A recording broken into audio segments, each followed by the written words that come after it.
I feel this game really just need no introduction apart from me just saying Rifts. Would that be correct? That would be correct. It's Rift. Yeah. Okay. No problem. What are you guys showing on the show floor of E3? So on the show floor, nothing, but behind closed doors, we're really showing basically what the expansion's about. And what it's about is basically giving us more landmass, making the world bigger so we can continue to deliver what we're known for, which is getting updates every 10 weeks, doing stuff, making big encounters. We're showing a really big boss battle, bigger than anything we've ever done, out in the open world. And really, it's all about bigger, better, cooler. And was that the plan from the start? Because I know you guys have had this plan pretty much from the start of Rift. You had that concrete idea of where you're going to take the game. Yeah, it's always been the plan. Our philosophy is that an MMO is a service, is that when you subscribe to us, you're paying us to update you, to keep on getting more and more content. What we're finding out is we're running out of space. We're running out of space to put new sort of gameplay, new sorts of things. So what we did here is we basically tripled the size of the world, so we have more space. Yeah. We're also going to give people more roles, more souls, more abilities. We're going to do our take on player housing, since a lot of people have been asking for player housing, especially Europe has been asking for player housing. So we really want to basically get stuff out there, iterate on it rapidly, see what the fan base tells us. So has this been mostly due to player feedback then? Oh yes, definitely. Player feedback's key.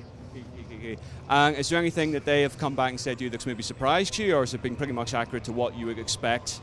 There are surprising us there. I mean, the one thing I think that developers always do is they kind of underestimate how intelligent players are and how fast they figure things out.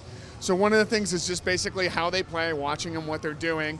And like for certain things like PvP, it's almost better to get that all the way out. Like we have a big PvP expansion coming in 1.9 called Conquest.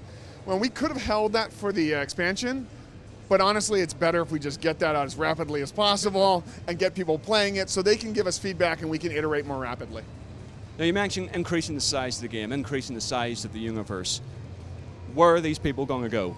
They're going to go to, we have two new continents. And honestly, I'm forgetting the names of it right now. It's Brevane and, oh my God, I forgot the other one. There's Wikipedia and Google. I'm sure people will come back. Exactly. It's Brevane. And we basically have a varied amount of territory. We have this gigantic city called Eternal City. We're going to have a new shared city with Deviants and Guardians in the middle of it. It's going to be fantastic.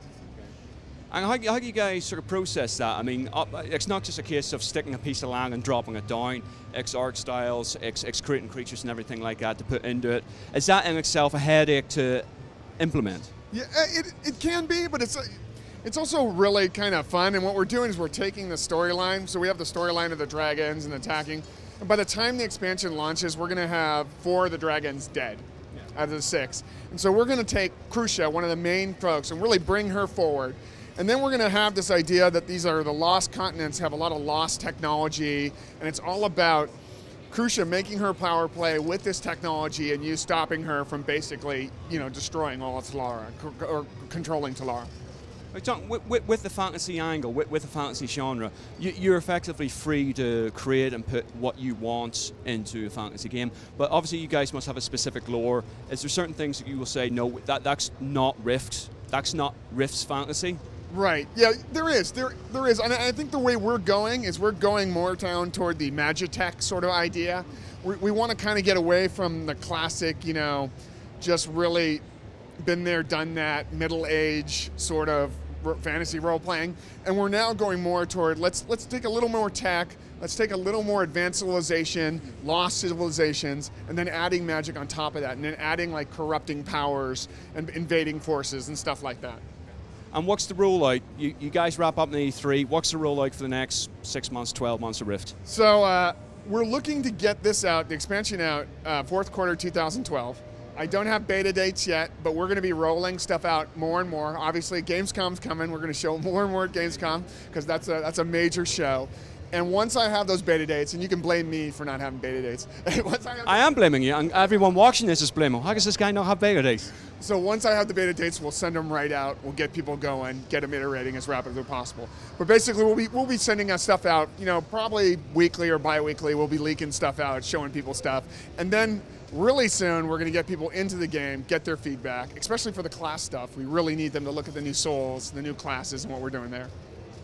Can you sort of just give us a bit more elaboration on the new classes, actually? We can't right now. Can you, please, go on. Yeah, I'm sorry. There's 4 new classes. Each calling will get a new soul. It does a lot of things, but right now I really can't elaborate on that. Okay. And just sort of finally, sort of wrapping up, how do you feel Rift has been, looking back on that project, looking to where you are now and where you're going in the future, how do you feel? I feel awesome. I love it. I love it. There's nothing like it. People have to realize in the game industry, there's nothing like an MMO. Because I can react to how people do my game. I can make it better. If it's packaged goods, I give you the game, and I'm done. And I can basically see what you want, elaborate. I can make new things. I can make a mistake, and I can go, oh, we need to fix that. I can do something successful. Oh, we can do that. It's just fantastic. And it's not a case. You mentioned right at the start of the interview about the sort of like every 10-week cycle. Are you guys not getting tired yet? You're not worn out? Do you not need a break? We love it. It's every 10 weeks. It's a service. It's great. And the thing is that fans are great. The press, and the press is pretty damn good too. If people are pretty damn nice, and you just talk to them and you give people what they want, they're pretty damn nice. And I love our community. Are you guys the hardest working people in the industry? Damn right. Well, I think that's about all the time we got for. Thank you very much indeed for taking the time. Cheers.